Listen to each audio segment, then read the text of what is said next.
Hey, I'm Mike, And I'm Ray, and this is the Know Nothings podcast. because we know nothing. I know a couple of things, A little bit here and there. but pretty much nothing. So I see I'm driving down the road, I see a lot of these billboards up that are like, come in here and get your marijuana, and I didn't think that was legal here in Louisiana. Well, Louisiana has legal medicinal marijuana, so you can get a prescription for your pain or something like that, and then you can get medical marijuana. But Louisiana, and I want to say 28 other states have this weird loophole with this thing called Delta 8. So Delta 8 is if they extract the THC from hemp. Well, hemp is legal, okay? Hemp is legal because you make ropes and other things with it. Hemp is legal, but marijuana, not medicinal marijuana, is illegal. But if you can extract the Delta 8, Delta 9 is the thing that gets you high, okay, on regular marijuana. So Delta 8 is like one molecule difference than Delta 9. So they figured out how to extract Delta 8 from hemp. And now you can get legal. It's either 28 or 38 states where the Delta 8 is legal. It's the same exact thing as Delta 9. Well, it's like loopholes. They found a loophole how to extract something and make it. I think some people they act like the weed the marijuana that's illegal. I'll say that. So they're like, oh yeah, the stuff that's legal is not as good. I think it's just like their rebel spirit wants to believe that if it's legal, it couldn't be good. Right. But it is. It's exactly. I've been in Colorado and had the Delta 9 edibles extracted from marijuana, and I've been in Louisiana where you can buy the Delta 8 hemp marijuana. It's exactly the same. Maybe one's more of a body high, maybe one more of a mind high. But they have all these different strands and everything else you can get. It's really just a huge loophole. It's weird. It's funny because it's the exact same thing. I think that you still got to take a drug test. Like if I have to go drive a commercial vehicle. Yeah, you would still fail a drug test. I would still fail, and then I wouldn't be able to drive a anymore. You'd still fail a drug test. But I mean, don't you think society has at this point evolved to the point where we're going to legalize marijuana on all fronts pretty soon? I think so, but still, do you want truck drivers and pilots getting high and I don't know, are they just going to get high on the weekends? I mean, do they drink and fly? I don't feel like I don't think there's a big. I think maybe. Mike, I don't think there's a big problem at all with drinking and flying. Maybe in the 70s. I like to think of there's this Wild West time where it was pilots. But people in the 70s had a little flask and they're like, folks, we're about to take off from an international airport. We're going to be thinking of the for movie 3.5 Airplane. hours and then just take a swig, be hand it over to the co-pilot and be like, what's your vector, Victor? Yeah, those are movies, right? Those are movies. I don't think there's an actual problem with pilots. Whiskey's legal, so I'm just going to get super fucked up. Hey, I just saw my pilot sitting with me at the bar, and he was 4 in, and now we're flying to Barbados. So this is all you need to know, right? You don't have that problem at all, right?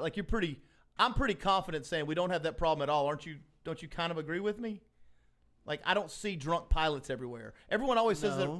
Everyone always says that about the legalized marijuana. They're always like, well, you just want truck drivers driving around stoned? Well, just because you legalize marijuana, can truck drivers drive around drinking a 6-pack? No. Why not? It's legal. Yeah, but you can't then drink and drive. Oh, well, okay. So you can't smoke and drive. Well, how do you figure out if they've been smoking and driving at the same time? Was there a test for it? We could send rovers to Mars. We can't figure out to find out if a guy got stoned last night or today. Shit. What are we It's 2020. I have all the information in the universe on my phone, and we can't come up with a way to test if somebody smoked in the last 2 hours or whatever. Anyway, what are they gonna? The accident's gonna get way slower. Excuse me, sir. I want you to point at the picture that most likely you would do right now, and he holds up a donut, or he holds up a wrench, and he has to put an engine together. He's like, the donut. He's you just failed. I think everyone's gonna pick the donut, but I think the legality issue it's a funny thing to me to say well, people have these jobs where they can't get high, so you shouldn't have things that are legal because we have all these things that are terrible that are legal. What about opiates? You can get prescribed all the I can get a prescription for oxycodone, but I'm not supposed to take oxycodone and drive. Of course, obviously. Operate heavy machinery. Like So why would marijuana be any different? That's the only argument they have left. That's literally the last argument that whoever is trying to hold up. Whoever is, I've never. Old fuddy duddies like me, I guess. I don't know. I just don't. So you're anti? I'm not anti legal marijuana. I'm not anti. I'm just saying I'm a little jaded because I don't like it, so I'm missing the boat on this one. Yeah, but you don't have to like something. I like the old this. But you like America, right? I love America. You like the Constitution? Yes.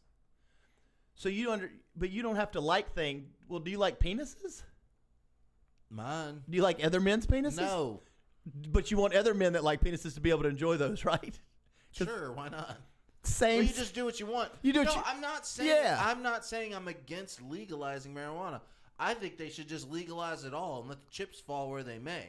I think regulating all drugs would be better because less people would die. If you regulate something and tax it, let's say cocaine.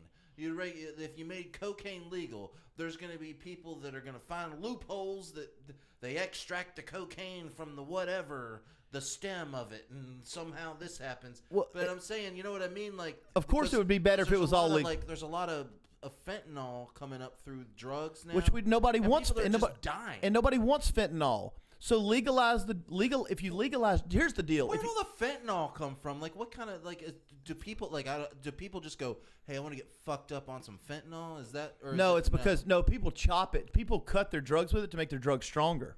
So if you've got regular heroin, I've got heroin that I cut. But it just kills you. But it doesn't always kill. No, it doesn't always. It's not like it doesn't always kill you.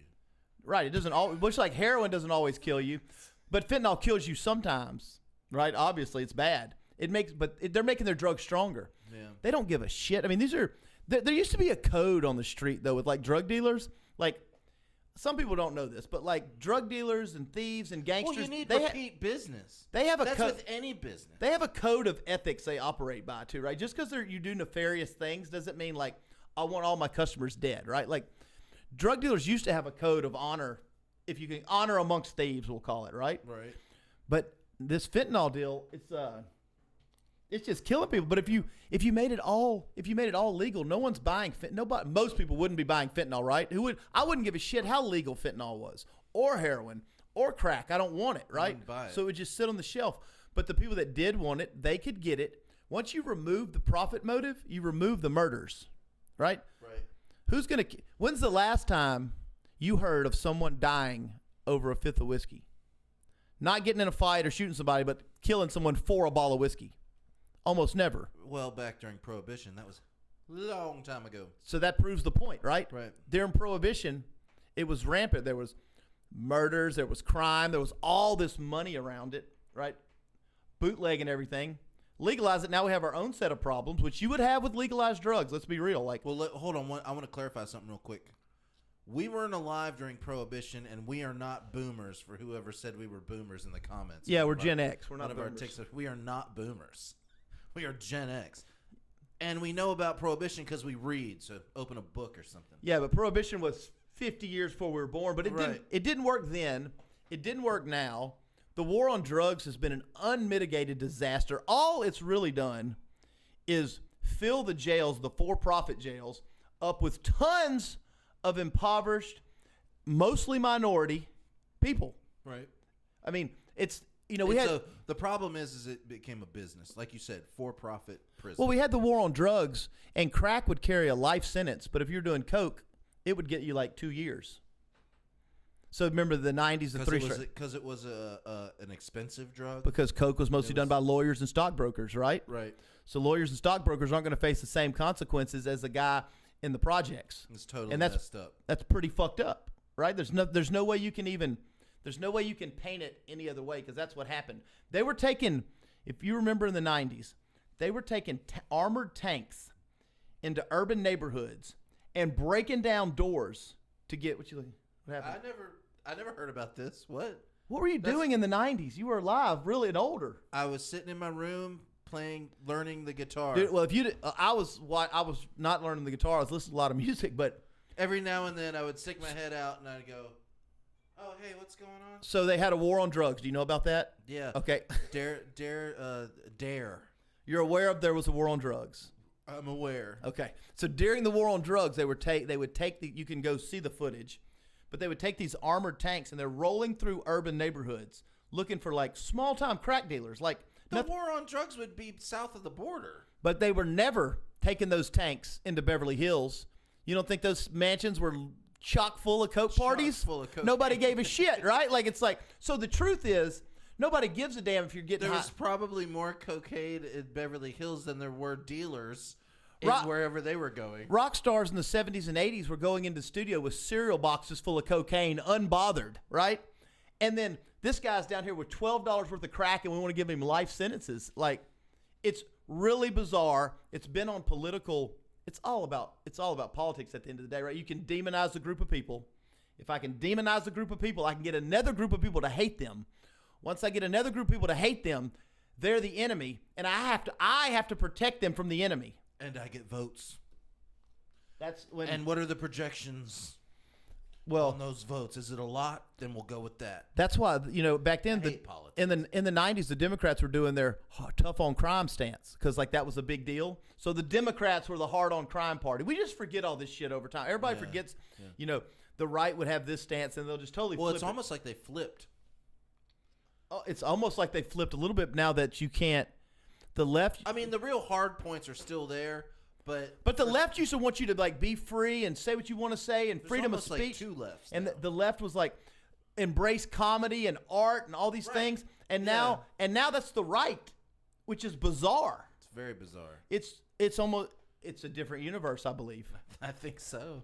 I think we're in a different universe. Well, we keep talking about all these things, like not on the podcast, but in general, you and I will talk about all these scenarios that used to be the exact scenario that used to be different. Like 25 years ago, you would not have had people on the left telling people what you couldn't say or what you had to think or trying to buy corporations to cancel people, right? Like that's totally happening. Yeah. It's not me making it up or wishing it's true. I don't give a shit. I hate Democrats. I hate Republicans, and I literally hate them equally. Like I know a lot of people say I'm independent, but no, I hate them equally. I'm with you. I'm like right in the middle. There's things that I think a lot of people are right in the middle. I don't think people they're like the things that you see on the news and stuff. I feel like it's almost fake. Like if you have somebody that like almost fake. Well, it's fake. I don't have like if I heard that downtown there were going to be protests for something and I actually believed in it, I don't even think I'm even going to go anyway. I got to work. I got too much of my life to deal with. Than to just go downtown. I'm pretty anti-protest. I don't dig them. I don't like protests. I don't like boycotts. I'll tell you why I don't like boycotts. Well, hold on one second. There's a funny joke in that from Mitch Hedberg where he says I'm against picketing, but I don't know how to show it. Yeah, you can't make signs or I don't believe there's a lot of future in these causes. I just feel like it's shit to stir everybody up. That's really what I believe. Like you've got to make people hate somebody. Who can you make them hate? Once they hate them, you've got them. I think everybody, and I say everybody, but I think a lot of people like to be a part of something. That's huge. And so like a lot of people have like this tribe mentality where they're I'm in this tribe or I'm in this tribe, and once you're there, it's another thing I've noticed in the past 10 years that has happened with people, or that we like to bunch up, and I think the internet has a lot to do with that. I think people like if you found there used to be a joke. It's like if you found 10 people that like this, there's a magazine about it. Well, if you found 3 people that's like this, there's a website or there's a Facebook page you can go to, and everybody gets together. It could be something really stupid like buying cassette tapes now. There's not stupid. There's my cassette tape. One of my cassette tapes. It's not stupid, but you haven't even opened it and listened to it. Oh no, I just like having it. Oh yeah. Yeah. Oh, so you're gonna collect them and just. I'm not gonna listen to all of them probably. I think this is really cool though. I really like that picture. This Metallica. I like how it says it's the $5.98 EP. Do not pay more than $5.98 for this EP, because that's what it was back then. Like they made sure that retailers could only sell it for $5.98. That's crazy. So they call it. That's the name of the album. It's the $5.98. That is so funny because at this point they had made enough money that. Oh, that's after Master of Puppets. They were millionaires then. That's it. So, well, the other thing is like System of a Down put out an album, and the front cover said "Steal this album." Yeah. It was like steal this album. Now everybody steals everything. Yeah, but no, actually, I just stream everything. It's so great. Well, like iTunes, all that kind of stuff. Is just iTunes. I use Spotify. Okay, so we got way off. Back to let's take it back. Let's break it back to the marijuana thing. Where did we fall on the marijuana thing? Well, I'm 100% team legalize everything. Legalize and regulate everything. But the first step's going to be marijuana. Here's the bigger question for me that I've had since I was a child. How did marijuana ever become illegal? How did we, in a free how as a free country did we allow so many laws to come into existence? I know how that happened. Tell me. Okay. A lot of people like watch these shows that Seth whatever, and they're like illegal, like they did in the beginning of Pineapple Express on it. Mm-hmm. But I will tell you this: I read a book. I don't remember what it is, but the book basically said that they came up with a way to hemp made better paper than anything than trees. And pine I know trees about and this trees. about demonizing the Mexicans. So what happened was there was like one dude that owned all the paper machines in the country, and he would have had to have spent back in the day millions of dollars. The 40s to turn them over from being like pine trees and whatever they used to make paper with to hemp. So he got with a bunch of people and started demonizing marijuana, and it's not even the marijuana plant part that gets you high. He just needed to get rid of it because it grows crazy. If you just throw marijuana in your yard, everywhere, it grows everywhere. So like what he did was he started a campaign, got the government involved, and just like campaigned and said all these crazy things about if you get high, you're gonna rape women. Well, they said they started specifically said Mexicans are gonna do this. People of color would I know rape and it's like people that get high generally just kind of chill out and don't do shit. Or they like to talk or just listen to music. I've never seen anybody get high and want to fight anybody. And I've seen a lot of people drink and want to fight people all the time. Every time there's drinking. Everybody. But so like it was a huge smear campaign on that because he didn't want to make. He didn't want to change. He didn't want to spend the money to. And wouldn't it be talk about a different universe? How crazy would it be now if they would have used hemp to make paper, which is a better paper. It makes better clothing. It makes better jewelry. Now they can. Now they are using hemp. Now they are, and they have been since like the 90s, I guess. But they're still fighting the paper industry. I know the Constitution. The Constitution's written on hemp paper. Yeah, I know the origin story of how they demonized marijuana. I'm talking about in general. How did we as Americans, free people, decide to let these bastards? You knew it. Maybe they didn't know it. We let these bastards keep writing. Our law book, if we really thought our Constitution should be about this thick, and it's like this thick, right? It's just boundless, endless, ridiculous laws. They leave it up to the states to determine what everything means. Like if you go, like you go to the state, the states determine a lot of what the laws mean. They're very interpretive. I think I'm not a lawyer. This is the But don't you think podcast? All I'm saying is this: I think we have way too many laws, not just drug laws, just laws. We have way too many laws. Way too many laws. Like the problem with laws for free people. Well, let's say for people that are just normal. It's like if I want to go catch a fish and feed my family tonight, I got to go to Walmart and buy a fishing license. A fishing license to catch a fish. It's absurd. That's absurd. It's absurd. If I go out here in my front yard and I walk into the street drinking a beer and a cop drives by and I'm in the street, I could be arrested because I'm in the street. That's ridiculous. That is ridiculous. If you grew in front of my house, and if you grew a plant at your house in 1948 and rolled a marijuana cigarette from the plant you grew and smoked it on your porch, how the hell did we say, "Oh yeah, that should be illegal"? That seems reasonable that you would do this to me. How do people not stand up and say, like, this is ridiculous? You're not doing that. It's crazy to me. They get their bluff in. They get their bluff in early. You go to school. But now you can't lie to as many people, right? Now you can't lie to people as easily. Now it's different because we have the internet And usually the internet. I would love the internet. You try the war. You try the war on drugs now, and just attack African American communities like they did 30 years ago. Oh man! Just go into African American communities, assault. Well, here's the thing: we're also a part harass of being them. humans now. We would have not just that community they're attacking.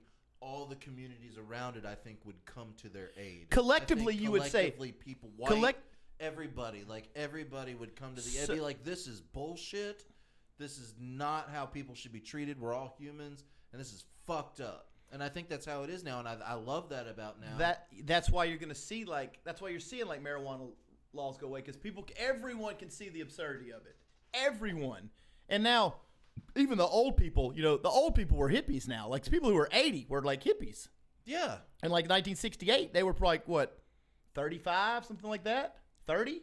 Now they're 80. So even old people are kind of like, yeah, I smoked some pot in 69, and I ate some Twinkies. I got laid. I'm still alive and I'm fine. Yeah, there's literally no deaths from it. No one's ever died. No one's over. It's almost all the points have been made. There's one's ever died. No one's ever died from taking marijuana ever. That I know of. If you know of one, let me know. I don't know. How would you die? How would that happen? Can you take enough of it that you just? I know you can drink enough water that you die. I think you would smoke yourself to sleep. What if you ate it and died? I think you would eat. I think you would pass out before you couldn't die. What would make you die? I don't know. Now, some people, their hearts have started racing from being too high, and they thought they were dying, like teenagers. Have you seen that thing where the cop and his wife did some like dabs or something, which is really potent? And like he called 911. He lost his job because he called 911. He says, "I think we're dead." You have to look that up on YouTube. I think we're dead. It's an off-duty cop. Him and his wife took some edibles or did something, and they got super high. And he called 911 and wanted an ambulance, and he started ranting about how he thought they were dead. He's like, "I think we're dead. We're dead. Yeah, we're dead. So I sent an ambulance because we're dead." I have a great story of my mom taking an edible that I'm not going to share right now. You should have. Oh, I know, because she watches it sometimes. But hit the dump button.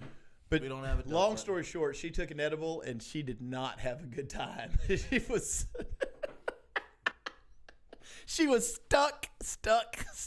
I will tell you, I did years ago take an edible one time, and that was enough for me because I was like that. I just kept like everybody was like, "Oh yeah," and it looked like a lifesaver. It was like a big lifever, and I was like, "Oh, well, you just keep getting higher and higher and higher. You just keep getting higher." We're all standing around, we're playing music and stuff, and like I got a little high, and I was like, "Oh, okay, yeah." I got a little higher. I sat down on the couch. I got a lot higher.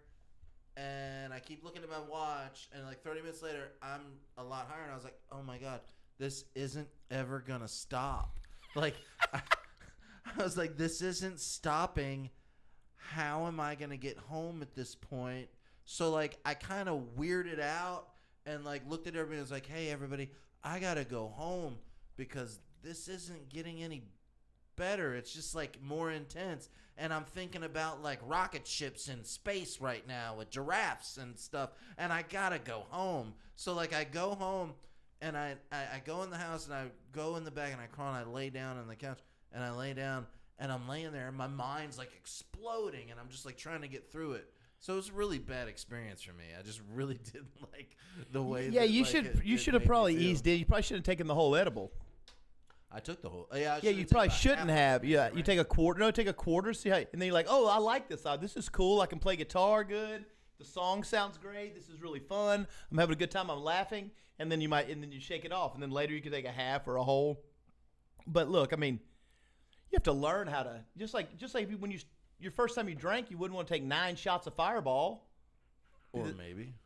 But I mean, it's not going to be. You can die from drinking. But it's not going to be a good drinking experience, right? No, it's going to be miserable. Same. The first time I ever drank, I think I drank a whole thing of Boone's Farm.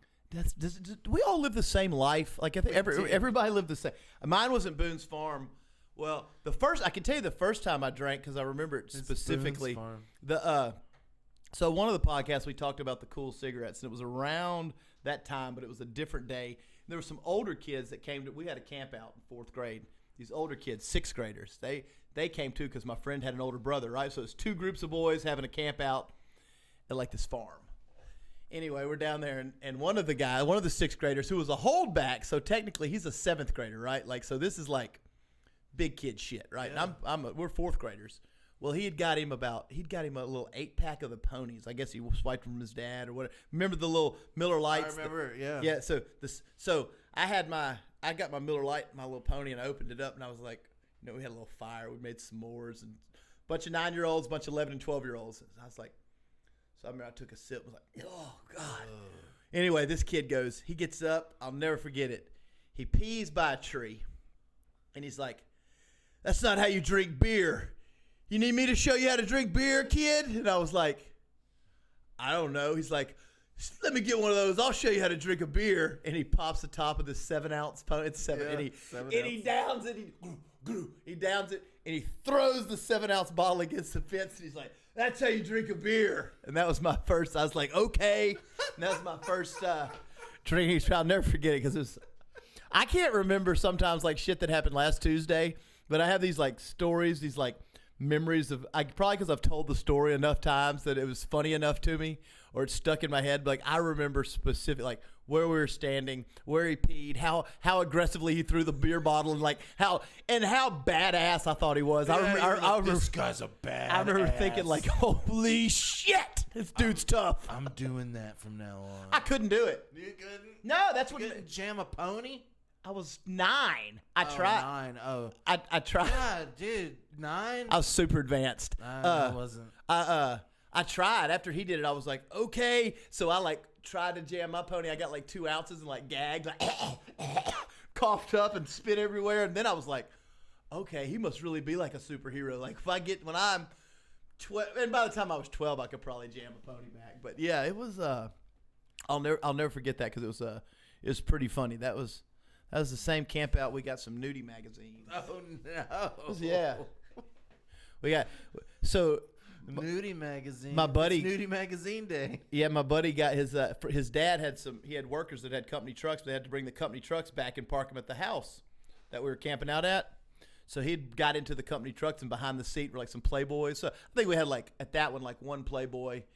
Maybe one no Penthouse or Hustler, because that wasn't until like later where I got into the advanced magazines. So it was just like full frontal. It was a big deal though back then.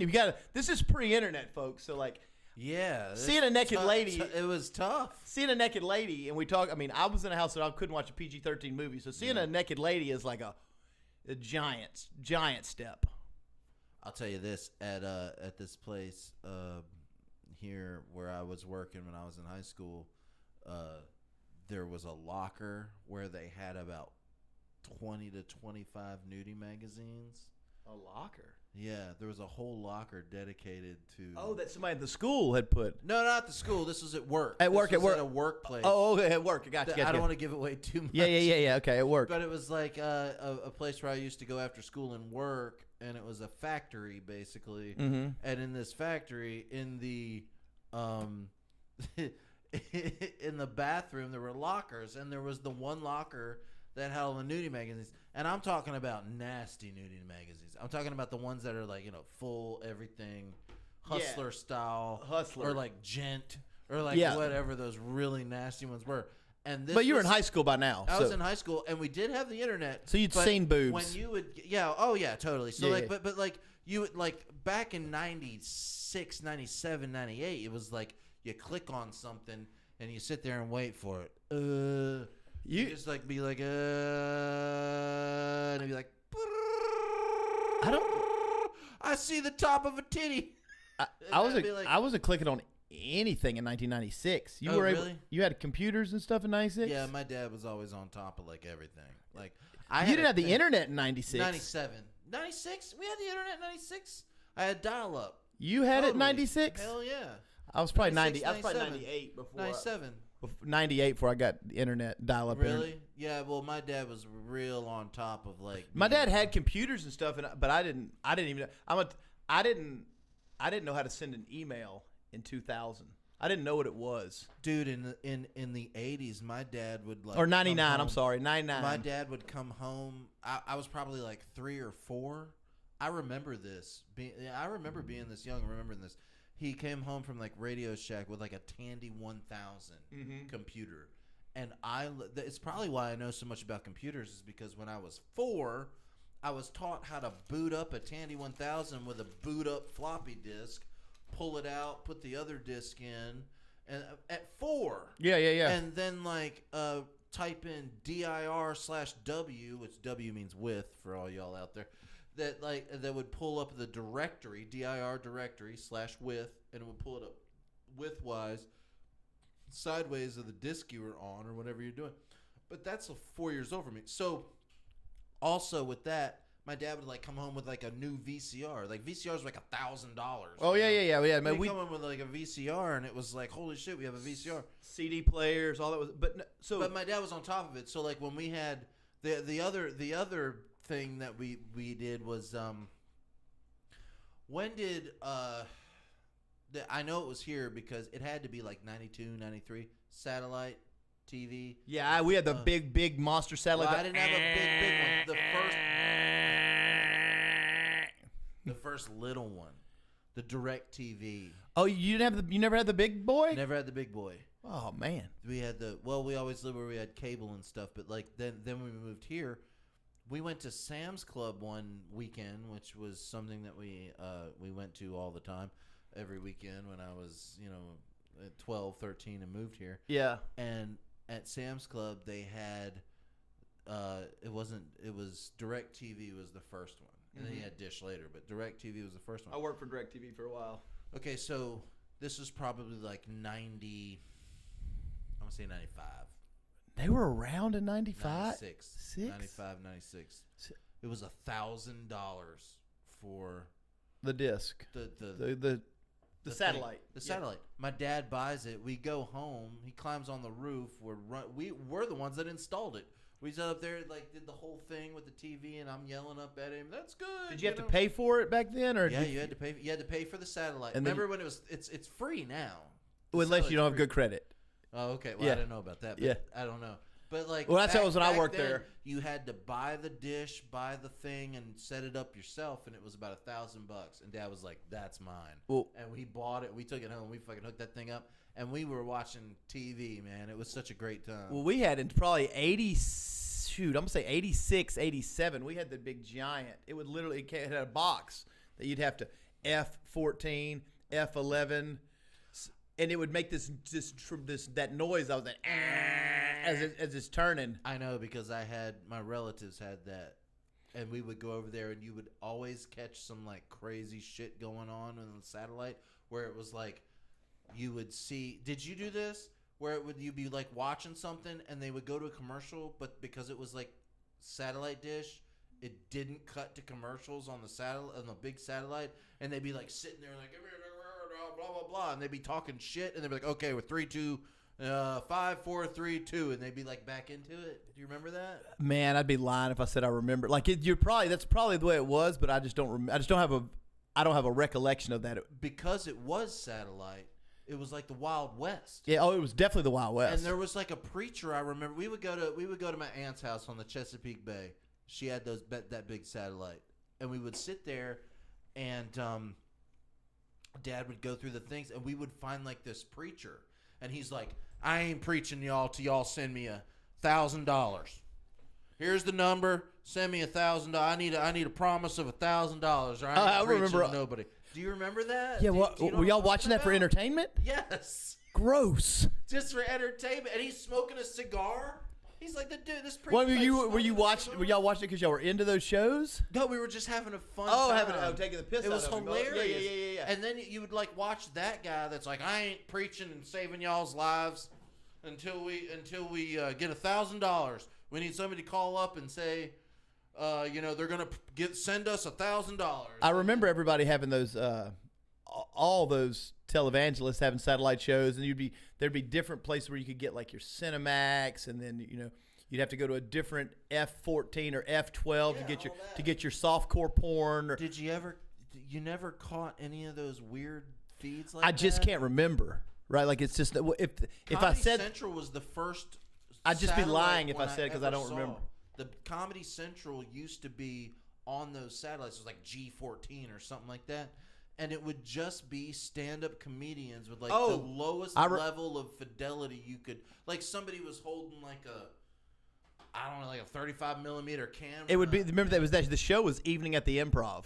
That you're talking, it was called Evening at the Improv, and they would literally be at the Improv Theater, and it would look like a home video of just a guy standing on the stage with 65 people in the audience. Yeah. And terrible, but and yeah, it was Comedy Central. That was the beginnings of Comedy Central. I love that shit though. I watched every stand-up special from 1984, 85 that I could get my hands on as soon as we had satellite till probably 95. I mean, I love stand-up comedy almost as much as music back then. I love stand-up comedy as much as good. I would love to be a stand-up comedian, but there's so many people doing it, and it's hard to find where you can do it. It's more fun to do a podcast. We can talk about anything we want. You can, if you have something humorous, you can add it. If you have a story, you can add it. I think it's more fun to do this than. But I really do. That was like when I was a kid, when I was 8, 9, 10 years old. People were always like, "Oh, Mike, he's so funny, blah blah blah." And I used to say, "Well, I want to be a Canadian. And they were like, "You want to be a Canadian?" Did you know you were being funny, or you were? No, you're being serious. I thought you were taking the piss out of yourself and pretending you don't know how to say comedian, saying Canadian, but you weren't going that long on the. But that's kind of genius of it, because I was always funny. Even when I was a kid, everybody's like, "Oh, Mike's gonna be he's gonna be like a comedian or something. He's hilarious." And I always told everybody I want to be a Canadian, but I meant comedian, which is hilarious in itself. That's what I thought. I thought you were intentionally doing it, but you're saying you're not intentionally doing it. It's still kind of funny. It's funny that so who's your favorite stand-up comedian? I go the easy way out and say Dave Chappelle, but it's not. Dave Chappelle's a genius. He's great. Goat. Yeah, he's the goat. But who's your favorite? It's okay. Anything Dave Chappelle says is so funny that it's like he said in the scene. He's like, I know they're gonna laugh at it. Whatever I say, they're gonna laugh. Yeah, and he's right because I just laugh. He's so funny. Great. Louis C.K. is a genius. Louis C.K.'s great. Louis C.K.'s a genius. Mitch Hedberg was so ahead. Mitch Hedberg was ahead of his. He was so ahead of his time. At the time, I was watching a lot of Mitch Hedberg. I loved it. Oh, I love Mitch Hedberg. Were you watching when you were a teenager? Were you watching when he? Yeah. I thought he was great. Man, I love all of his stuff because he was even funny when he messed up the jokes. People would laugh because it was so funny. He'd be like, "Hey, I was gonna buy a recorder the other day, and then I bought a hold on, I fucked that up." Yeah, and people just because it's funny the way he delivers it. It's great. And he was like, "Hey, I wanted to remember some stuff, so I was gonna buy a recorder, but then I saw a sale for parakeets." And it's just like, what, a parakeet? Yeah. They don't talk, but we know what you're saying. Yeah. That's funny. You're trying to say parrot. You're trying to say parrot. like the bird that talks back. I think so funny. I think I'd have to go with George Carlin. Oh man, George Carlin. George Carlin, dude, never missed. George Carlin's the GOAT. He's the original GOAT. I think everything he said, you were like, motherfucker. He said that he started from the beginning. He was awesome. Everything he said, I remember when I'd watch Carlin as a teenager, I would go, "That's exactly what I've been wanting to say, and I'm not smart enough to say." Everything he just says exactly what I want to say, but really I'm not smart enough to say it. That's a good comedian because comedians point out things that you always have thought, but they bring to light. Yeah, and you don't really know how to articulate what it is you feel about this subject the way they do. And man, George Carlin was freaking beyond great. He has to be my number one. Yeah, well, I may go back on that and say George Carlin is my number one too, because I remember listening to him my entire life. My whole life, I remember listening to him. But you could literally listen to a 30-minute George Carlin bit and maybe not even laugh as much as you think, but it's all funny. It's not always slapstick funny, if that makes sense, right? It's almost like we're talking about Iommi and the spacing and Iommi and the breathing.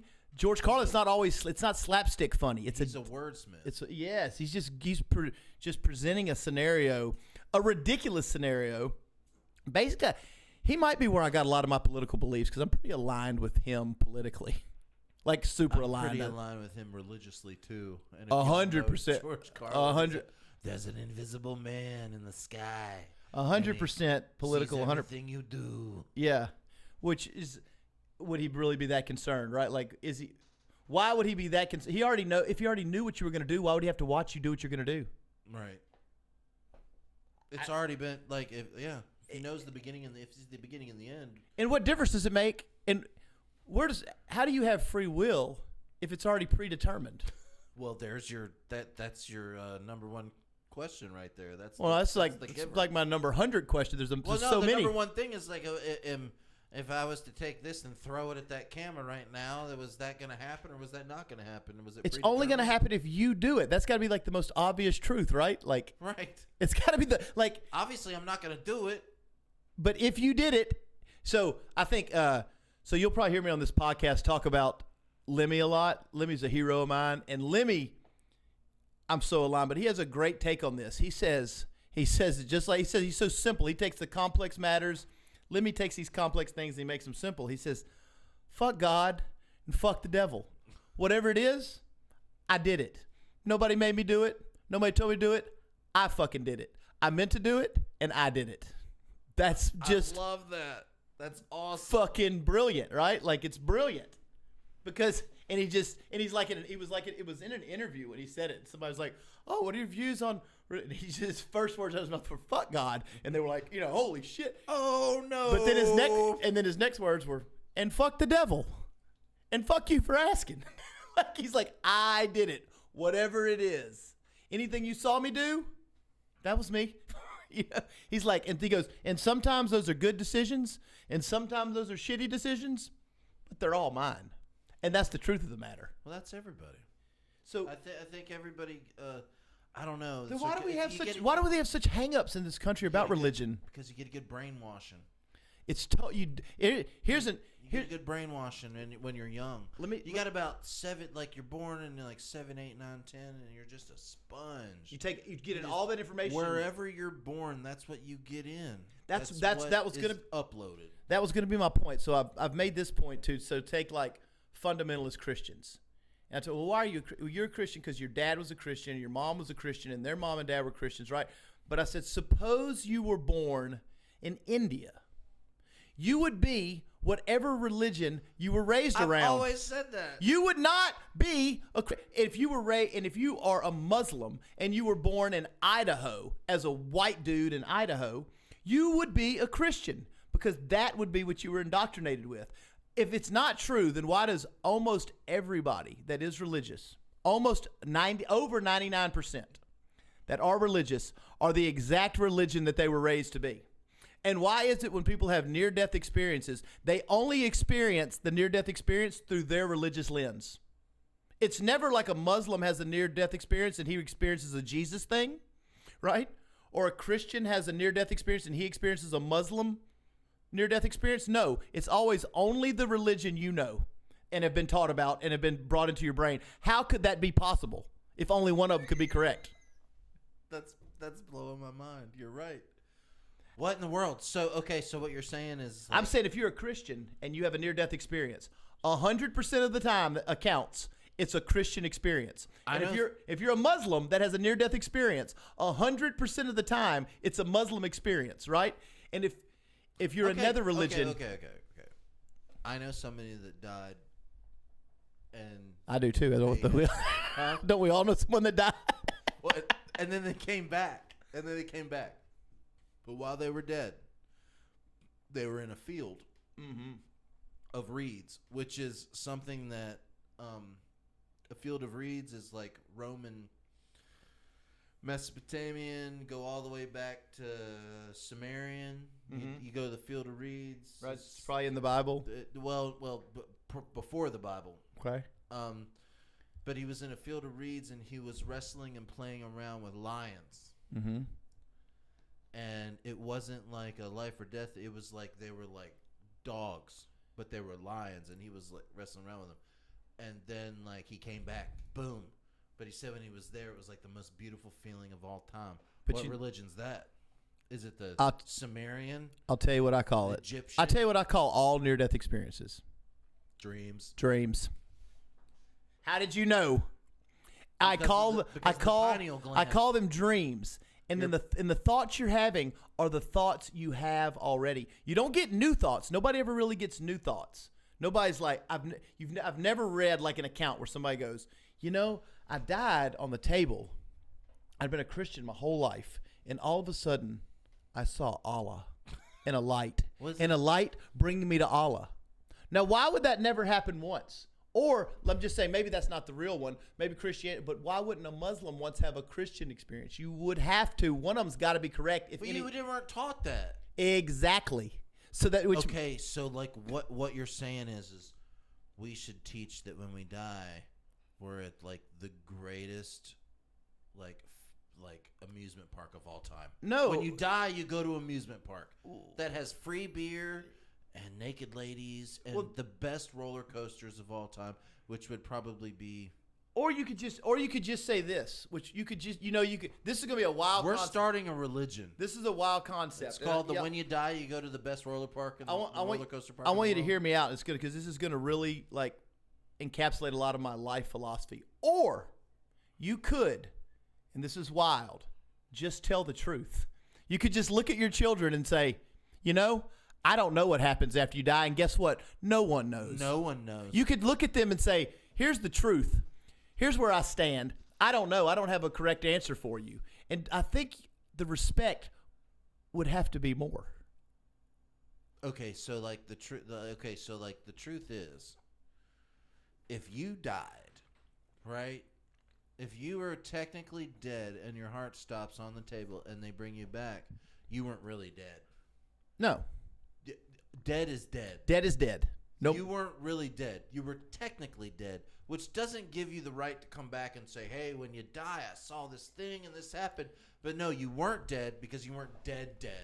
But, I think people, but right? I think, yes. You know what I'm saying? You're not dead. Like if you were asleep. You were asleep and your body wasn't working, but then all of a sudden, boom, you're back. That's not dead. Dead is dead. Yeah, I think it's fascinating to think about what happens when we die. I'd love to know, but the truth is we don't know. So since we don't know, people find comfort. They make these stories up to comfort people. Right. And I understand that if that's what you need, but what I need is I would rather us spend our lives searching for truth than subscribing to insanity. It's all insane. This is what I believe. I believe that, like, before you're born, you're somewhere, and there's some energy. Then you're born, and we come into this thing, which is completely nuts. And it's almost like we almost have to ask to do this because this is insane, what we're doing right now. You want to know what I think? Being alive. And let me finish up your theory. Let me finish this theory.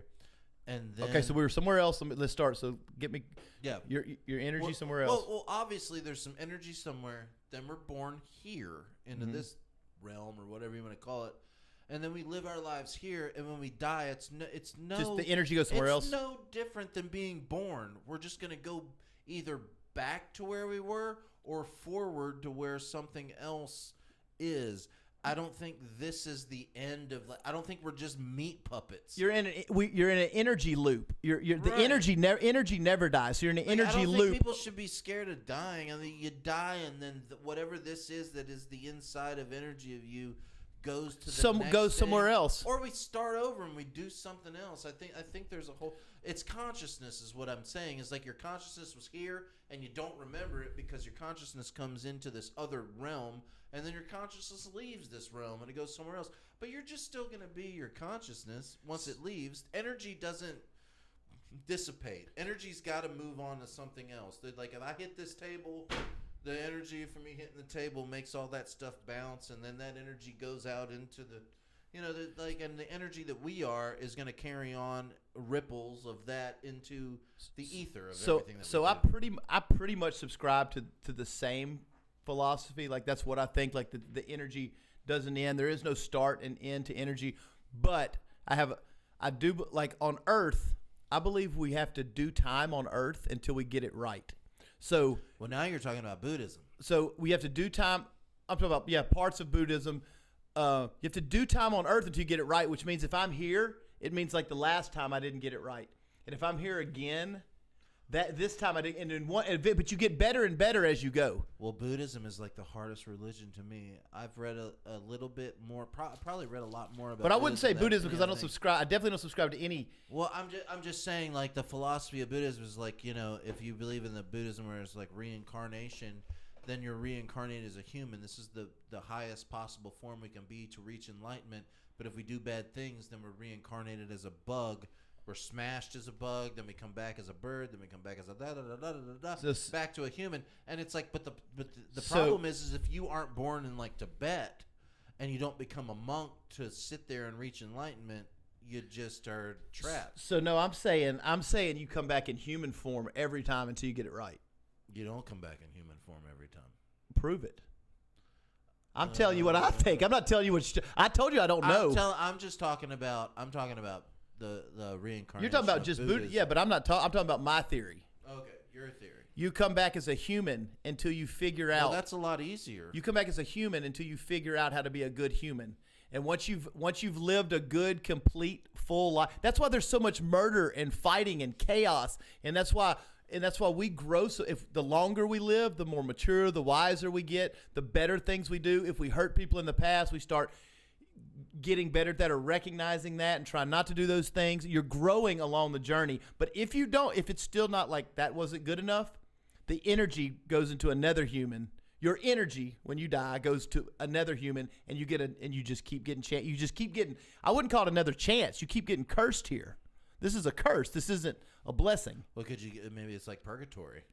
That's kind of what I'm saying. It could be like a purgatory. So you get hung up until you get it right. I do think you're kind of romanticizing the fact that you would come back as a person. I think if you're a shitty person, you come back as a leech or something like. In Buddhism, and then you work your way up to human again. But you're going under the premise that it has to make sense.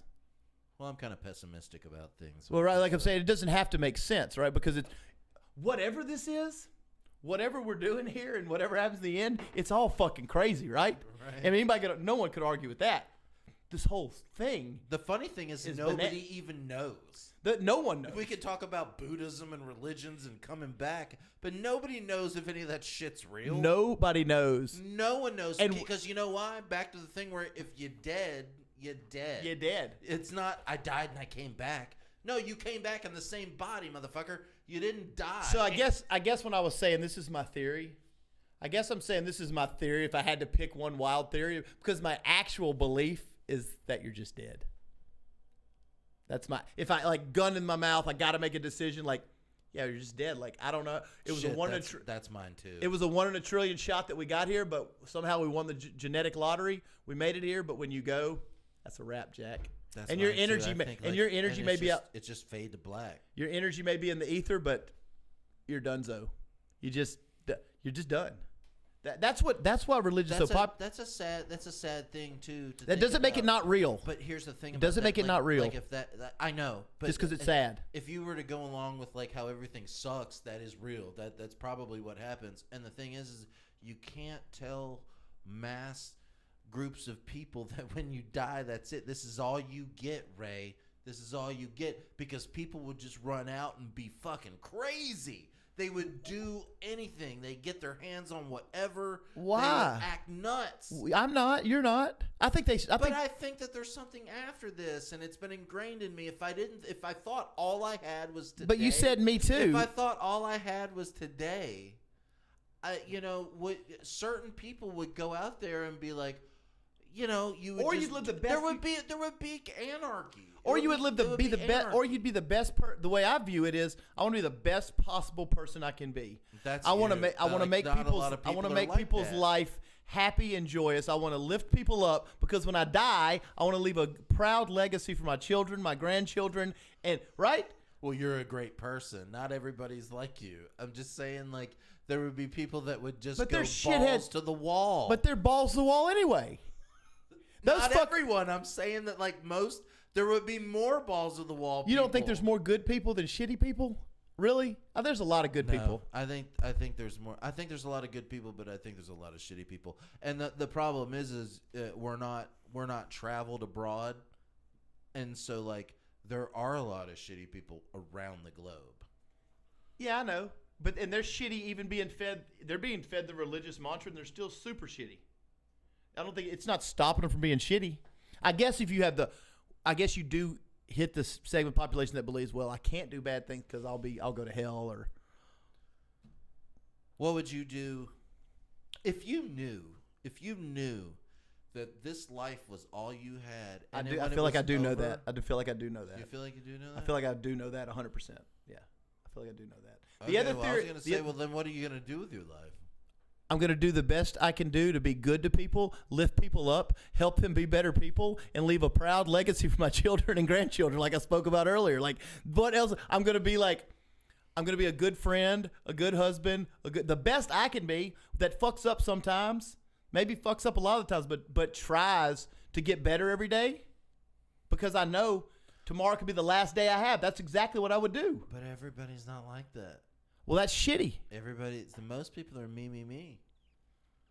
Not everybody's like that. Well, imagine if they're me, they would be thinking about what everybody thought about me, and they'd want themselves to be. Well, most people are me, and it doesn't even matter if they think that they're going because most people are now. Yeah, so that's my answer though. If that is what I believe, like that is actually what I believe. The other theories for fun, I do believe in the infinite energy, but I do believe in that. But the consciousness is dead. The brain is dead. The heart's dead. The hard drive's dead. The energy moves on now, through look, the circuit and it comes back. The way things are going, I don't know that you can't be cloned. I don't know that there can't be AI because all that seems like super real. Well, put on your tin hat because I think they've been cloning people for a while.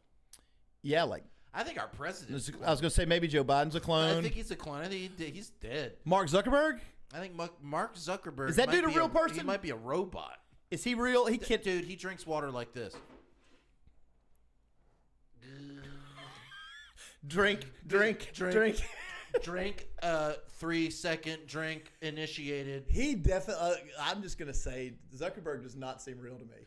Drink set down initiated 2, 1 down, and he was also sitting in a booster seat when he was in front of Congress or whatever. There was a booster seat. What?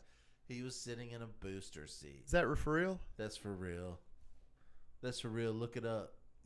We can look it up. Look it up now. We can look it up now. Why was he in a booster? Isn't he like my height? Like 6'1" or 2"? No, dude, he was in a booster seat. Look at this. Hold on. Well, you got to get me a booster seat, Mike. Right.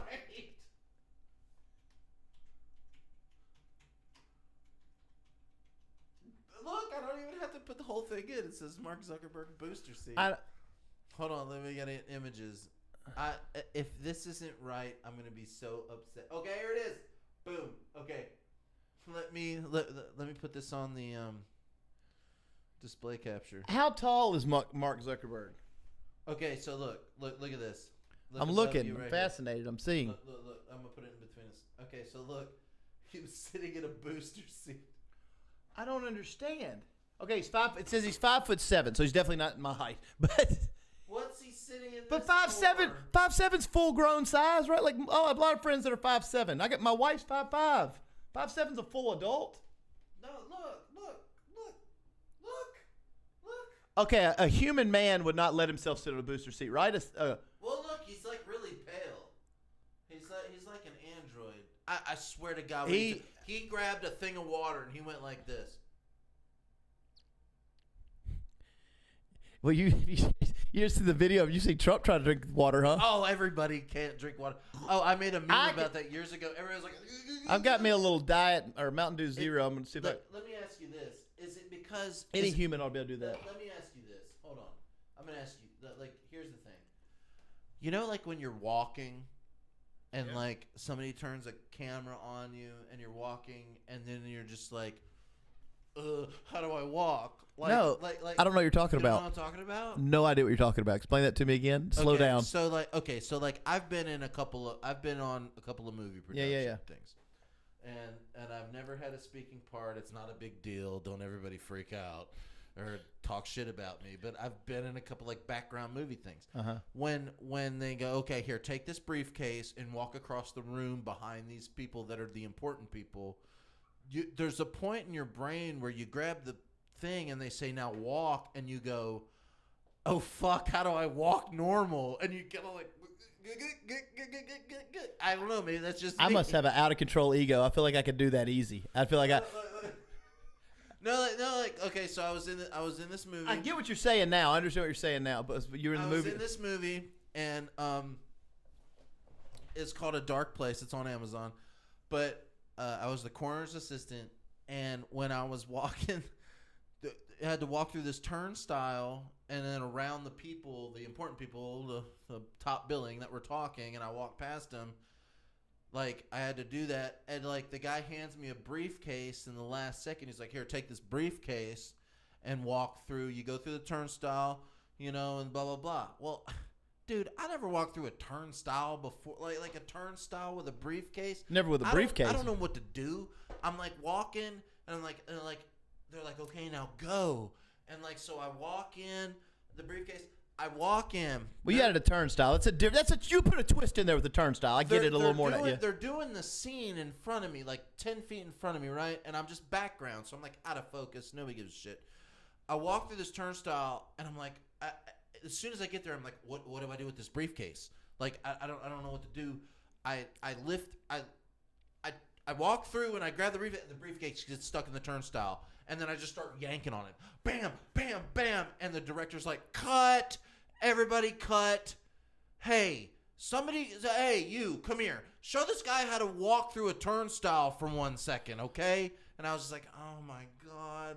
So, like, the next time. You just hold it down, right? This guy, no. You can't, no, it was too low. It was like one of those 3 deals. So you put it up on top. So this guy walks over, and he's like, look, when you walk through the turnstile, you come through, you pretend like you do your you take your badge. You pretend like it rings. Take your briefcase, pick it up, walk through the turnstile, but don't make any. He goes like this. Don't make any fast motions because you're in the background. That's exactly what he did. Yeah, you don't make any fast motions. Just when you walk up to it, just bring it up easy. Walk through and then walk around. And then I was like, okay, cool. Then we did that 60 times. 60 times. For what? Not because you were fucking up. Not because of me. Because of them doing the scene 60 times. So I got pretty damn good at walking through a turnstile with a briefcase. If you need me to walk through a turnstile with a briefcase, I'm all on top of it. But the point of all that was to say, you were saying that sometimes when somebody's giving you instructions, you get thrown off. No, it's just like we were saying, like drinking a glass of water. Yeah, the orgy. When 1 million people are watching you and you're like nervous.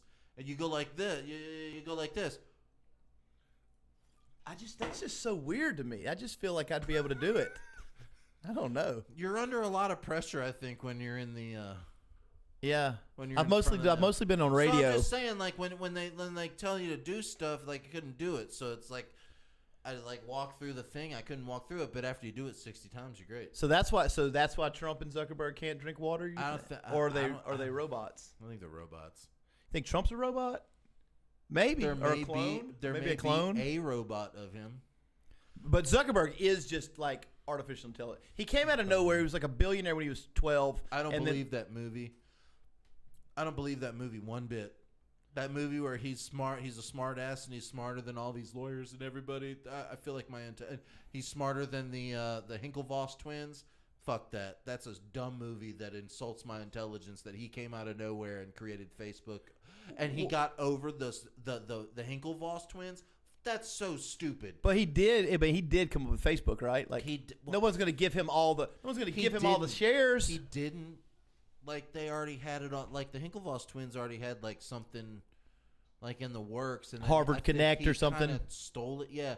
And he kind of everything's stolen. But everything about that movie throws red flags at me. Like I'm smarter than this. This guy's not real. I almost think that like a lot of these origin stories of these fake people are fake. I really do. And they like he walks into he's so young and he walks in so cocky and whatever in where there's like a bunch of lawyers and he just gets over on everybody. I understand it's a movie and it's supposed to be like that's not real life. Yeah, that's not real. That's not how that happened. Don't insult my intelligence about how he got all that, because you got to remember the Hinklevoss twins own most of the Bitcoin, I think, or they did, and they come from very prolific families. And I don't think anyone could ever get over on those two dudes. Well, how did he end up where he is? just because he's AI created AI to create Facebook. I think he to control the narrative. I think he's created where he is because he's a CIA operative, and it was like this when Facebook came about. It was like, what do intelligence agencies do? They collect intelligence, gather data. What do they want? Data. Okay, we're gonna create this thing, and we're gonna have everybody tell us their religious affiliates, all of their friends, political views, all of their political views, what they like, what they don't like. It's like a friggin' cream dream to the CIA. They got everybody by the balls, and they've got all our information. We even tell people, we even put on there where we go eat. They know in real time. We're eating at Burger King right now. My fries aren't great. You know what I mean? They know when you get engaged, when you get somebody pregnant, when you have a fight, when you get divorced. They get it all. Dude, it's the most incredible intelligence collecting thing of all time. And they all sit back and laugh at us. So you think Mark is the face of it, right? He's the face of it, and I think he. It had to be a young kid. It had to be, and why he's the face of it? Just exactly that. He is the most unintimidating person I've ever seen in my life. Yeah, he's super unassuming. He doesn't come across like he's not. You wouldn't think he's a villain, although he does these super villain things, right? Like. He fits the supervillain bill. Totally fits the supervillain bill. Now that you know more, but I'm saying when they first put him in, they were thinking this is perfect. Well, they tried it first with, what was that, MySpace? Yeah, Tom. They tried it first with Tom. MySpace was cool. I liked MySpace because you could be like, yo, dude, come to my MySpace, and this is the song I'm digging right now. You customize your page. I didn't like how it had you rank your friends. You remember that shit? Top 7 friends, and everybody got pissy about that. Can you go on with that while I use the bathroom? Yeah, well, that was a weird deal, though, to have. I thought that was weird. Then you would have these. Yeah, you'd have these. Hey, rank your top 8 friends. I'm like, oh, I don't like. I'm not quite sure I want to rank my top. I never liked that, but it was like MySpace forced you to do it. But I'll say this about MySpace. In front of the camera, Tom. Tom was everyone's friend on MySpace. Tom was your first friend. When you started your MySpace page, you got a new friend, and that new friend was Tom. Now, when you do Facebook, you do not get Zuckerberg as a friend. He never friends anyone. Tom was everyone's friend. And you could customize your page. You had all this cool music. You could do all your pictures, do all your backdrops. You were really connecting. And then Facebook came along, and MySpace didn't seem to be like on a data collection mission. They definitely weren't on a censorship mission. But Facebook came along and just killed.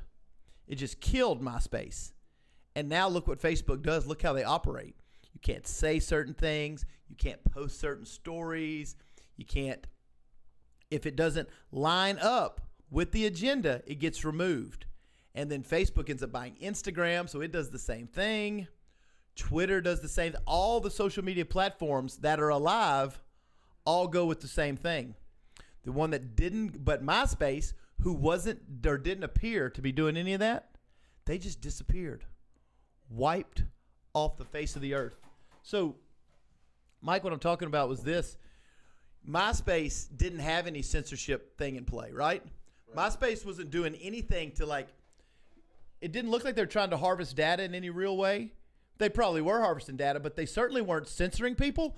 But how come as soon as Facebook came along, as good as MySpace was, as soon as Facebook came along, MySpace was dead. But all these other social platforms have come along since Facebook, some of them owned by Facebook, and they're still relevant. But MySpace literally died, and Facebook took over as the dominant social media carrier. Somebody didn't want to make the deal. And then started telling us what we could post, what you could say, what was offensive, what wasn't offensive. On MySpace, it didn't matter. You could be like, I'm at the Republican National Convention having an orgy with 7 demons. That shit would stay up forever. It didn't matter what you said, what you posted, what songs you put up, what stories you put.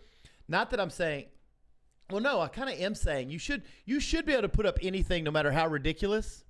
And people should be smart enough to decipher if the information is real or not.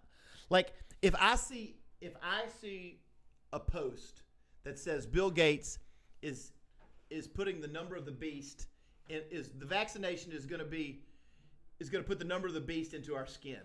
You should be smart enough to know that's fucking ridiculous, and just keep going all your day. You don't need Big Brother to tell you what you can and cannot read. Then Facebook though started removing things that were legitimate. Just like Twitter did. They're moving things that are legitimate stories, legitimately sourced, because it simply didn't fit their agenda. That's the whole deal with the Elon and Twitter situation. Where are you at on that? You're up to speed on that, I'm assuming? Kinda. No, like, has he bought it yet, or is he not buying it? What's going on? He hasn't bought it. Last I heard, he was going to buy it, the $44 million deal or whatever. Then all the employees started pushing back, and then it seems like the deal's kind of fizzled out. I think he might have got what he wanted, which was for Twitter to remove all the bots they have, remove all the censorship they have. I think I don't know if he just wanted to win a battle. I'm not, or if he's going to ultimately win the war. So he's not going to buy it? I don't know where we're at in the process at this point. Cause look it up. Because I want to see. He's so smart. It's like, what is he doing? Like, what? Like, you can't think ahead of what his game is. He's playing. He's playing 4D chess. Yeah, he's 4D in it all day long. So him just doing that means something. Elon Musk says 3 issues need to be resolved before his Twitter buyout can go ahead. So let's look at what those 3 issues are real quick. Musk is seeking to buy Twitter for $44 billion, a mega acquisition with huge implications for the social media world. The fate of the deal has become more uncertain in recent weeks after Musk threatened to walk away, citing concerns over fake accounts because they had Twitter's. So like Joe Biden's Twitter, did you see that? He had 12 million followers, and then when they vetted the account, it had 8.4 million bots. Oh my god! Fake created accounts by Twitter. Anyway, that's a different. But let's get a hold of that guy's PR, dude. Yeah, on Tuesday, Musk said there were 3 unresolved matters that need solved before he can move forward with the deal. So those deals are fake accounts. He's like, Twitter's got to find a way to stop all these fake accounts, get rid of them. That's great. Yeah. Second thing is debt financing. The second major roadblock facing the Twitter transaction, according to Musk, is the portion of debt required to finance it. So Musk in May committed in paying $33.5 billion in cash for the company. He also received $7.1 billion in equity financing commitments from investors, including Oracle co-founder Larry Ellison. So Musk says the remainder of the funding will come in the form of bank loans, but how exactly it plays out will remain uncertain. And then Musk is last and probably most importantly waiting for shareholder approval, which I feel like the investors are going to. Who would not want Elon Musk to head your company up? Besides, you'd have to be a radical leftist who just all of a sudden doesn't like him now because he said he doesn't like the left. But well, yeah, he said he was going to vote Republican this time, but for the first time ever. But also, that's also the chess game he's playing. Think about it. Twitter kicked a bunch of people off for being right? Yeah, oh yeah, or block their accounts or shadow ban their accounts, shadow ban all that stuff. Then he comes along and says he wants to buy it, and then. Then after he does that, he says he's going to vote Republican. It's like what?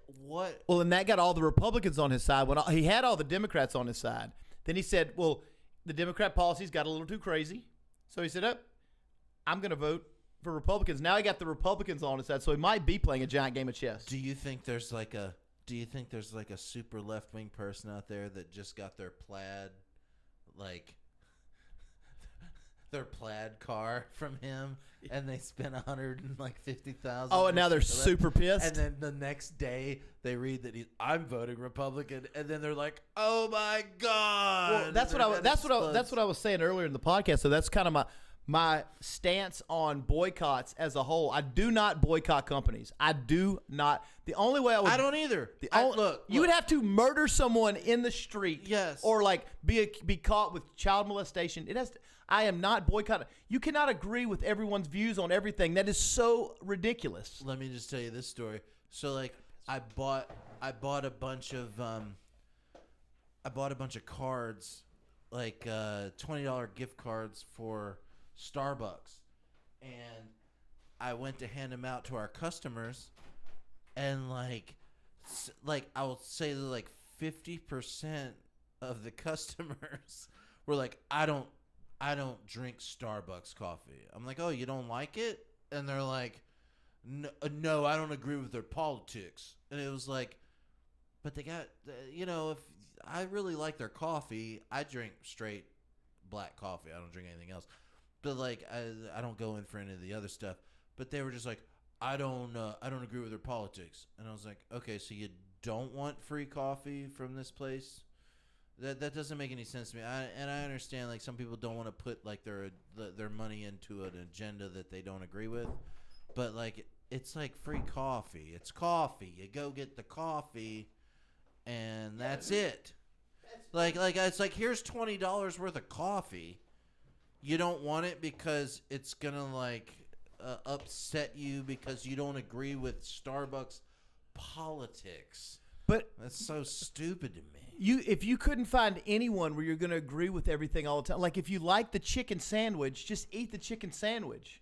If you like the coffee, drink the coffee. I think we've gotten ridiculous with this shit. Good Lord, if you don't like the way animals are treated, you got to stop eating everything because they're all treated badly. It's like the all, even in like kosher stuff, they're treated badly. You just gotta. I don't understand the thing where I go to like, hey. Here's something free for you. You didn't buy it.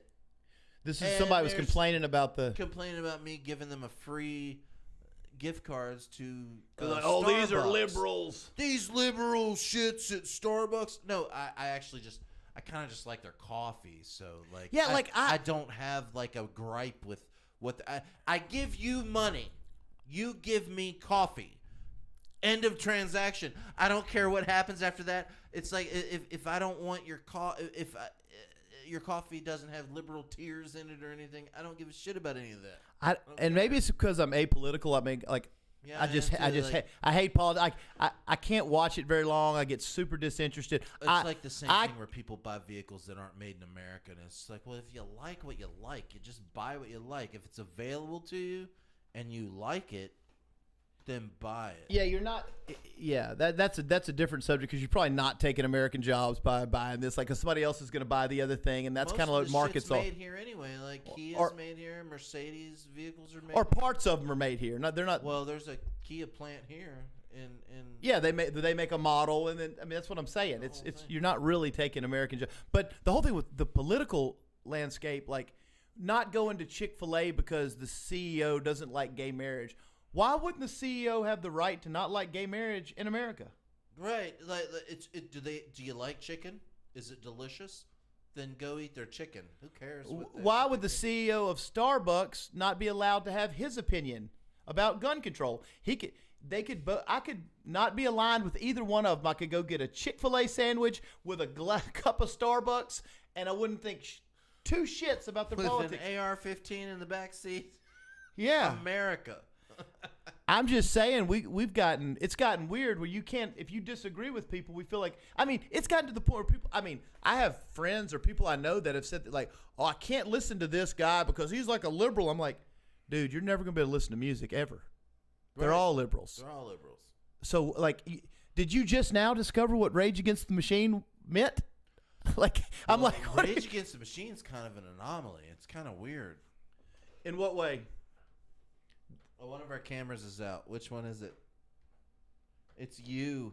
Okay, well, your camera's out? What's the anomaly about them? Because I find it like people are like they can't support Rage Against the Machine because of Tom Morello because of his political stance, and I'm like, that's ridiculous. He's been the same dude since you first knew about him in 1994. Why would you be offended now? What's the anomaly? Oh no, that's what I'm talking about.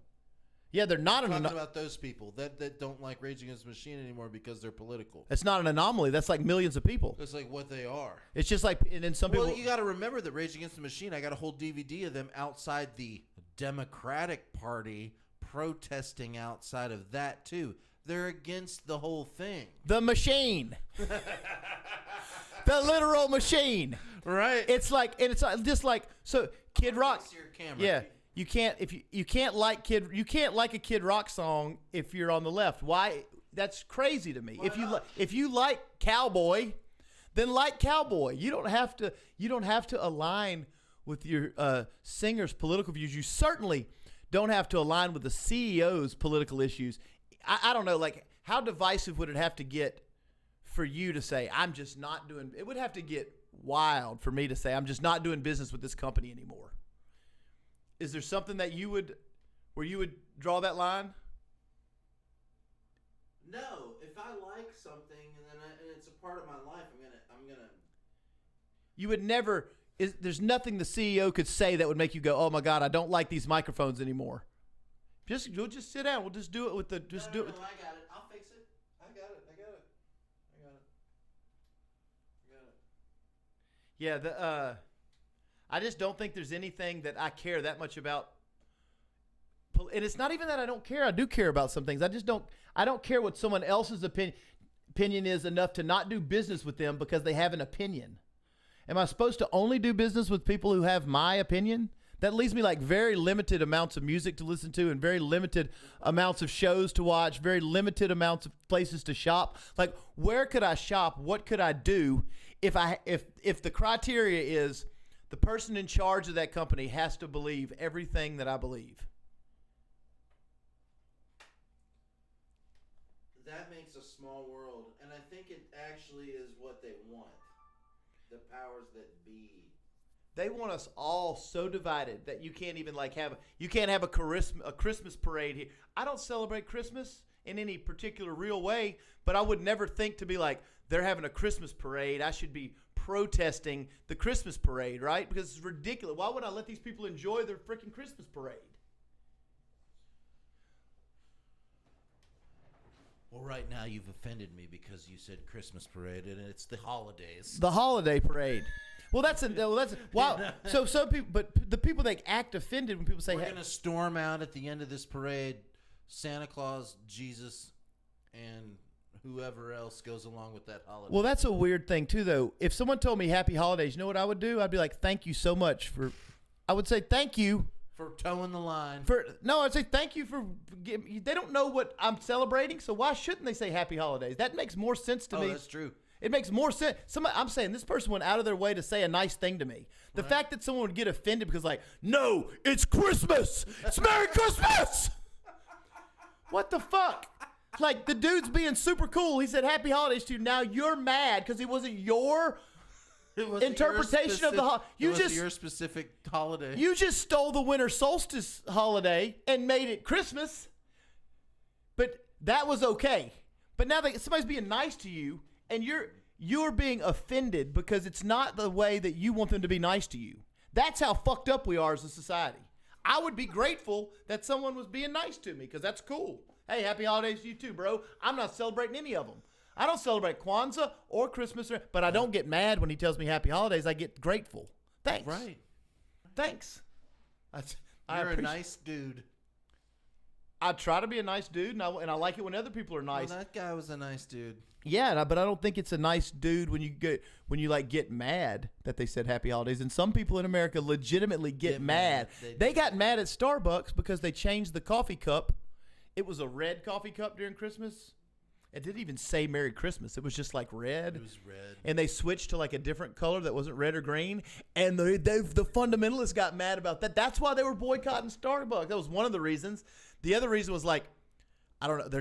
I don't know. What would you be boycotting them for? Because they believed in human rights? I don't know. I'll tell you this. I bought some Starbucks beans, and I grind my own beans from Starbucks, and it's the greatest coffee I've ever had in my life. You should enjoy it then. It's so even good. if you I don't care if they're like I don't care how they vote or where they are. Those beans are great. Well, are we gonna get to a point back in America where you and I talked about this in the store the other day, where people are gonna think different than you, and they're still like good people.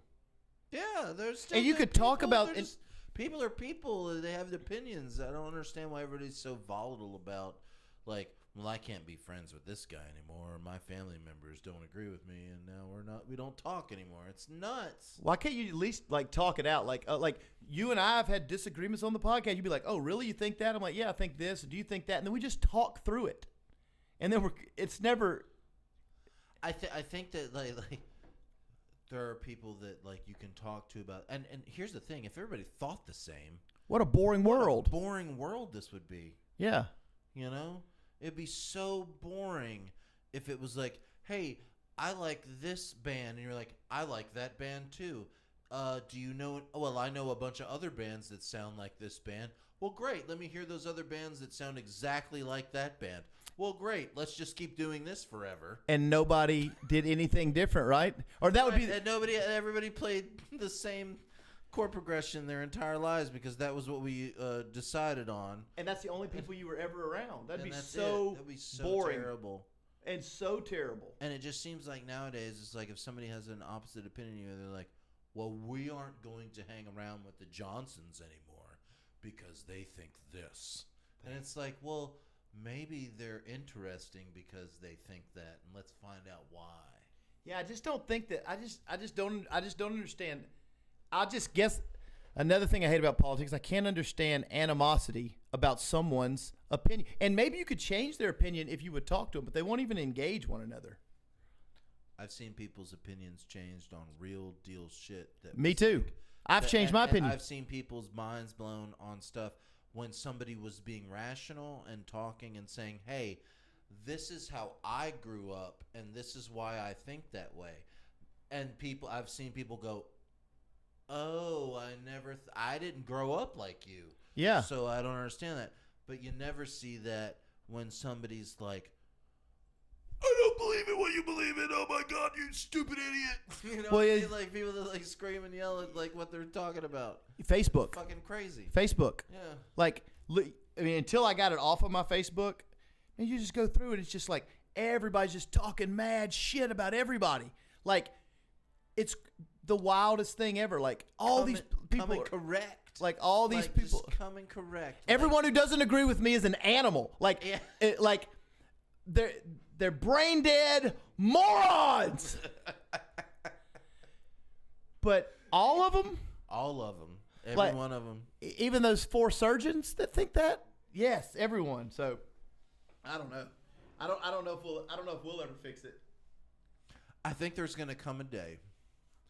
I really think there's going to come a day where we're all going to get rid of our phones and the internet. You think there's a day we're getting rid of our phones in this world? I think if people will realize what's happening and we're all being controlled by media, the phones and all this stuff, and we're all being manipulated by these things. Yeah, it's a total. There's got to come a time because you're talking about the Great Awakening that's going yes. on right now. Well, that's happening. If that's what it's called, but I'm just saying, and I'm coming from like this standpoint. There will be younger generations that will realize that the human spirit is alive and well, and that the human spirit is crushed by this, and we will never be able to get over whatever thing we can get over. But don't you think that gave us so much of the information we have now for the Great Awakening? Yes, I do, and that's a total paradox. I get it, but the thing is like, I think there will be colonies of people that will be annexing themselves away from technology because not just because of that, but just because of like people don't want to live how their forefathers lived. They want to constantly change and do other things, and even if it means going in a circle, because it all goes in a circle. Well, yeah. I think that there'll come a time where we'll have tech heads and we'll have people that are completely want to be biological. I really think. Well, you're already seeing that, like people buying vans and moving out to the woods and going off grid. Yeah, going off grid and all that. I'm just saying that's just going to get bigger and bigger and bigger, because. Are you in tune to the Great Awakening very much? Yeah, okay. I am. So, okay. I am. Yeah. I understand. I figured you would be. Yeah. And I think we're in the middle of that, don't you? Do you feel? I hope so. It feels like a lot of people are realizing, like, man, this is all bullshit. I think a lot of people are realizing it's all bullshit. That banking and money and the way the world's set up is all bullshit, and there has to be something Rent done about it. And mortgages. But I just don't. We're at the point where we're realizing it, but we don't know what we can do about it. That's the awakening. I think we are figuring out. People are figuring out together. I don't understand why we all have to like toil in the dirt for the rest of our lives to do to be able to take a vacation every year to go put on white clothes and take pictures with our families at the beach. That's fucked up. That's not how we're meant to live. That's not how we're meant to live. That's not how we're meant to live. I'm gonna work all fucking year, and I'm gonna take my family I get a vacation once a year that I get paid for. Thank God I get paid for it, so we God can go. bless America. Fuck that. Fuck That's not that how shit. this shit has to work. Yeah, it's really not. That's the Great Awakening. Like this is the way we've done everything is just wrong. There's so much money that the haves and the have-nots. The haves have so much money. Like all you gotta do is scroll through TikTok and you can see it. Well, Andrew Tate had a great take on this too. I don't agree with all of Andrew Tate's takes, but he has some really good ones. He said it is happening right now. The concentration of wealth is getting so much worse for the rich. He said it's only about to be have-nots and have-yachts. And I was like, that's it. You're like, and I think we're already really there. Like, there's a lot of people they're actually poor. They think they're well off. They think they're well off. They're poor. You are a poor person. You're poor. You're poor. You're one of the. You're wanting to make the assumption that you're not. It hurts to say that you're poor. I'm poor. We are the poor. I'm totally poor. People making 200,000 are poor. Yeah. That sounds wild, like to say out loud, because people are like, oh my God, I'd love to make 45,000. 200,000 is not poor. Yes, it is. What can they really do? What do they really have? And there's poorer than that. Well, yeah, most everyone's poorer than that. That's what I'm saying. The people that think they're upper middle class or here's a few of them are. The other American dream that got sold to everybody was we have to like get credit and live beyond our means so we don't look like the poor. So you don't look like the poor. But in fact, you're fucking sweating your balls off every month because you're barely making your bills and you're not putting anything back. Barely making that minimum payment on the credit card to pay the interest. But you got the big Suburban and you got the boat and you got the big house. And all of those things add up to your paycheck. And everybody does it. Everybody does it. Everybody does it. That's what. So the poors are, if you are not able to buy that car for cash, you're poor. You're poor. You're poor. If you are not able to go where you want, when you want, on your terms, you're poor. You're a poor. If you buy a huge house and you're paying over $1,500 a month in your mortgage, you're poor. You're probably poor. You're probably poor. You're probably poor. You're poor. Everyone's a lot poorer than. And look, I don't want to say that out loud. I don't want us to say it. Like shit, I'm poor. I don't give a shit. I don't care about like whatever. I've got enough. I make enough money to live. Yeah, me too. And buy things that I want to buy. Now that doesn't mean. No, I think no. You don't make enough to buy things you want to buy. You make enough things to buy some things you want to buy to make you happy. Well, things that make me happy. I don't want a Ferrari. I don't want a yacht. I don't want a boat. You know what boat stands for, right? Yeah, it's like what? It's like bust out another 1,000. Bust out another 1,000. Like I know something like found on Road Dead for Ford or something. Boat stands for bust out another 1,000. Boats are money traps. So but unless you live on the coast or you live on the beach or somewhere on a lake, you're gonna have a boat. But the Great Awakening is just about seeing this bullshit for what it is, and every news channel is lying to you. I hate the news. All of them are lying to you. This is not even controversial to say anymore, right? Like it's not even controversial to say anymore. 10 years ago, that was a hot take. That had been kind of like, whoa, that can't believe the dude said that out loud. Oh my God, the news is like what gives us all of our information. Now I'll say this out loud. This will go on the internet, and everyone will just be like, yeah, of course. You're not telling me nothing. Because that's part of the awakening that more people understand that like that's bullshit. The way mortgages are set up are bullshit. The way the banks are the worst. The way the banks dictate everything is bullshit. What's really hurts my heart the most is the fact that I've subscribed to this. Oh, we all did. We really kills my spirit. You got to play the game. You got to play the game. I didn't want. We got to stop playing the game. You got to stop playing the game. What does that mean? That means simplify your life as much as you can. Live within your means.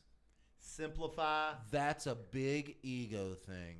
Live, below your means. That is you live below your means is a huge ego thing. Because you have to say, I can't. I will tell you this. I do that right now. To save money, I live below my ego. Because at one point here, like before I'm old and I grab my chest and die, I want to not have to work for at least 10, 15, 20 years. But shouldn't it be like forever? It should. There's so many things we could do that anybody should be able to. You should be doing what you want to do.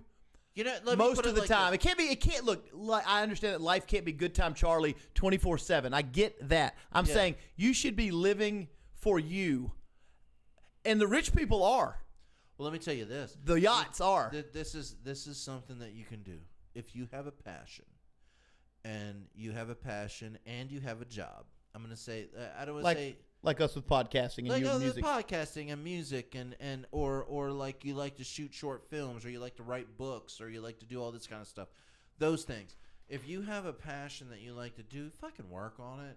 And like what you do is you do your thing every day where you do this job where you turn the screw or you do the thing and you do that every day. But then when you go home, work on what you like, and over the course of 10, 15 years, you'll be a master at that thing that you like to do because you'll know more about it than anyone. You've been doing it for 10 to 15 years, and then you apply those skills to make money with that, and hopefully you can stop doing this thing that you don't like to do. But, you know what I'm saying? But and that sounds like a cream dream. I get it. I know that sounds like a cream dream. But it also comes down to like even like why did we agree to the work thing? How did we agree to that? That's another like I'll have all these questions about who. I'm like who is like even with like these board games, like I like to paint these miniature pieces on board games. If I take 5 to 10 years of learning that skill to paint game pieces, there's somebody that will pay me to paint. I'm saying, why did we ever even get into this pay you situation? How did we ever come to that? Why did we agree to this thing? I'll tell the story. We used to barter. We used to just barter. Do you want to hear the story? Yeah. Okay. The story starts like this. Okay. Here's how the story goes. Is my camera good? It's kind of fucked up. It's not doing its thing. I'm going to get better cameras. Here's the thing. Okay, so back in the day, let's say that we lived on a plot of land that the Lord owned, right? There's a Lord in a castle. Mm-hmm. And he kept us safe because he had dudes that would like, there was marauders. Let's say it's in Germany. And it's like the Hess family or whatever. And they had a dungeon. And so like we all lived on his land and we paid him a little bit of tax to have a little bit of security from like his guys that were like, brutes. His brutes. Mm-hmm. And they would patrol around and make sure these marauders that came through wouldn't steal all their shit. I know about that.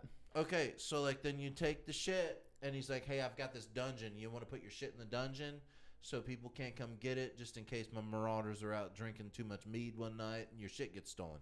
Yeah, okay. So you take all your like whatever you've acquired up to him and you put it in his dungeon and he writes you a note for it. And then he writes you a note and it says, you have this in my dungeon. This is worth this much money. Here's your note. So he does that to everybody in the region. Well, we didn't have money yet, I thought. There's no money yet. But you said it's worth this much money. It's a promissory note. Okay. It's say, hey, it's worth. You can come back and get your shit. Here, this is what your shit's worth, and here it is. Well, it would have been worth gold or spice, though. No, it's like whatever their shit is. Like they I know, but the value would have been in gold or spice or some kind of commodity. Whatever they're making, but it's not their money. Commodity, and it's in their dungeon. All right, I'm following you. So he has the notes for it, so he can go back and get it. Well, then, like, so you go to like the thing, and some people have chickens, and some people came from far away, and they've had these beautiful silks and all this stuff. And it's like, well, I have these promissory notes from him up here, so I'm just gonna like. Give you this note, and you can go get my shit up there, and you give me 2 chickens. I'm gonna write a note. Here's the note, and I'll give you one spade and go get my candle holder that's silver. Then it's worth these 4 chickens. You're talking about barter, okay? So we're bartering now at this point, right? So what happens is the people that have the dungeon or the vault where everybody's keeping everything, they realize that people aren't coming for their stuff. Mm-hmm. They just want the notes. Yeah. The stuff is just bullshit in a dungeon, in a dungeon, i.e. gold. Mm-hmm. So like their shit's just in a dungeon. So guess what they start doing? Printing notes that don't have anything backed up to it. Right. So they just start printing notes to people. It's like, oh, we got these notes. Nobody's coming for their shit. It doesn't matter. We just start printing it. Yeah, and that's like kind of like how banking got started. And that's how banking got started. Yeah, I knew about that too. Which it was an interesting story. But I know about the bartering. It just doesn't make any sense how we agreed to it. Well, we didn't agree to it. It just happened. It was forced. It's the same thing that's like you didn't agree to have a phone that has a tracker in it that shows everywhere you're going. It's just what happened. You paid for it. Yeah. It was a convenience to you that made your life better. So instead of dragging around all your bullshit in in a cart and saying, "Hey, let me give you these 2 chandeliers for 2 chickens." So then tell me when the unlimited lifetime supply of work came in exchange for the promissory notes. That's the story I want to hear. That happened when there was only this guy who had chickens. Everybody started moving into towns, and things started getting to where I will do this for you for this, and everybody started trading off of everything that was supposedly in a vault somewhere. So it was like, so there's still bartering. You didn't have to toil the earth anymore. You were just like, hey, I can't write. I need you to write a letter to so-and-so. Write this letter for me. Well, what's that worth to me? Well, I have this note that says this is this. They're still just bartering at this point. They didn't say, at what point did they say, Tom, you are no longer a free man. I'm going to have you from the morning time to the night time. And at the end of the week, I will give you some promissory notes and you can go into town and barter. But you are mine. Do you know when that happened? It used to be called slavery. And then they just started paying them when they said you could have slaves. Well, there's always been slavery. You're right. But when I needed you to do something for me, I have a bunch of things in a vault somewhere. So you have a bunch.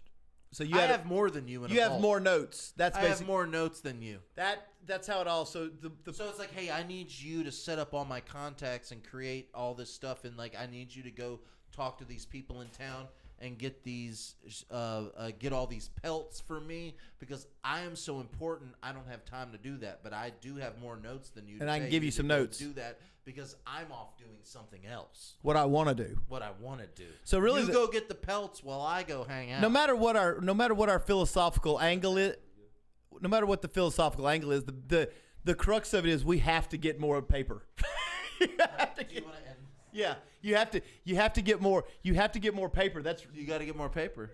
Even whether we love it or hate it, right? That's every story we end up is like, well, it's because he had more paper. It's because he had more paper. He had more paper than me. I guess I'm probably just going to be cynical about it my whole life, but I've got to get as much as I can so I can not be the worst sort of poor.